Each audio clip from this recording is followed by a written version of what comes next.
राजस्थान के दिल में एक बहुत ही दर्दनाक घटना घटी जिसने समाज के जमीर को हिलाकर रख दिया।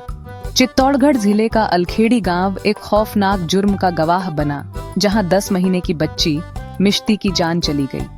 गुनाहगार उसकी अपनी दादी लीला। एक लड़के की चाह में पागल लीला ने एक छोटी सी जान बुझा दी। जैसे जैसे बात सामने आई, पता चला कि लड़कियों के खिलाफ गहरी जड़ें जमाए बैठी सोच आज भी हमारे समाज में जहर घोल रही है।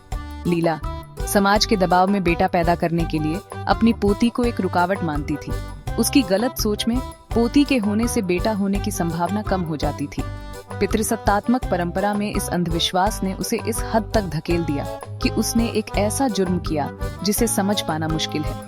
एक बच्ची की जिंदगी जो उम्मीदों और मासूमियत से भरी थी, इतनी बेरहमी से खत्म कर दी गई। इस घटना का गम सिर्फ परिवार तक सीमित नहीं है।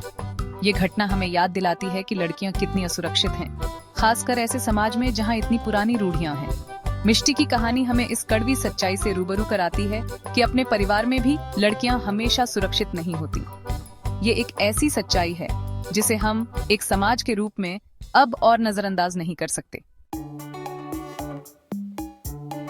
लेकिन सच्चाई हमेशा सामने आती है। शुरुआत में अपहरण की अफवाह फैलाई गई, पुलिस को गुमराह करने की कोशिश की गई, लेकिन ये झूठ ज्यादा देर तक नहीं टिक पाया। पुलिस को शक हुआ और उन्होंने गहराई से जांच की, हर छोटी बड़ी बात को जोड़ा, जिससे मिष्टी की मौत हुई। उनकी जांच से एक खतरनाक साजिश का खुलासा हुआ, एक घिनौने जुर्म को छुपाने की कोशिश। लीला ने अपने भतीजे अर्जुन की मदद से सबूत मिटाने की कोशिश की। उम्मीद थी कि उनके जुर्म का कोई निशान नहीं बचेगा, लेकिन उनकी हरकतों ने पुलिस के शक को और बढ़ा दिया।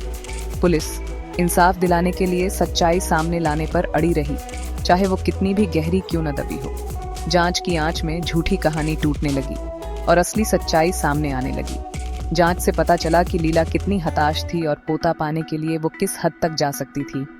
मासूमियत का नाटक टूट गया, असली गुनाहगार सामने आ गए और उन्हें सजा मिली। चित्तौड़गढ़ की ये दर्दनाक घटना एक कड़वी सच्चाई दिखाती है। बेटों के लिए गहरी जड़ें जमाए बैठी ये सोच जो आज भी हमारे समाज को परेशान करती है। ये भेदभाव हमारी संस्कृति में रचा बसा है, जो अलग अलग रूपों में दिखता है, जैसे कि लड़कियों और लड़कों के अनुपात में अंतर और बेटियों के साथ साफ तौर पर भेदभाव। बेटा पैदा करने का दबाव परिवारों पर, खासकर महिलाओं पर बहुत ज्यादा होता है, जो सामाजिक उम्मीदों का शिकार होती हैं और कभी कभी तो हिंसा का भी। वारिस की चाह अक्सर वंश, विरासत और अंतिम संस्कार से जुड़ी होती है। बेटों को परिवार का नाम आगे बढ़ाने वाला, संपत्ति का वारिस और धार्मिक रस्में निभाने वाला माना जाता है। वहीं बेटियों को अक्सर बोझ समझा जाता है, जिन्हें शादी करके विदा करना होता है, जिसमें दहेज का खर्चा भी होता है। इस गलत सोच की वजह से लड़कियों की संख्या कम है, खासकर कुछ इलाकों में। बेटे की चाहत के नतीजे बहुत दूरगामी होते हैं। ये न सिर्फ लड़कियों की जान को खतरे में डालता है, बल्कि भेदभाव और असमानता के चक्र को भी बढ़ाता है। ये लड़कियों और महिलाओं को जीने, शिक्षा पाने और समान अवसरों के उनके बुनियादी अधिकारों से वंचित करता है। इस गहरी जड़ें जमाए बैठी सोच को बदलने के लिए कई कदम उठाने होंगे, जिसकी शुरुआत सोच बदलने से होगी। इसमें पुरानी मान्यताओं को चुनौती देना, लैंगिक समानता को बढ़ावा देना और महिलाओं को सशक्त बनाना शामिल है। चित्तौड़गढ़ की ये दर्दनाक घटना एक चेतावनी है, जो हमें याद दिलाती है कि समाज में बदलाव लाना कितना जरूरी है। हमें ये मानना होगा कि किसी भी बच्चे, किसी भी इंसान की कीमत उसके लिंग से तय नहीं होती। हर जिंदगी अनमोल है और हर बच्चा, लड़का हो या लड़की, प्यार, देखभाल और आगे बढ़ने का हकदार है। लैंगिक भेदभाव के खिलाफ लड़ाई के लिए सबको मिलकर काम करना होगा।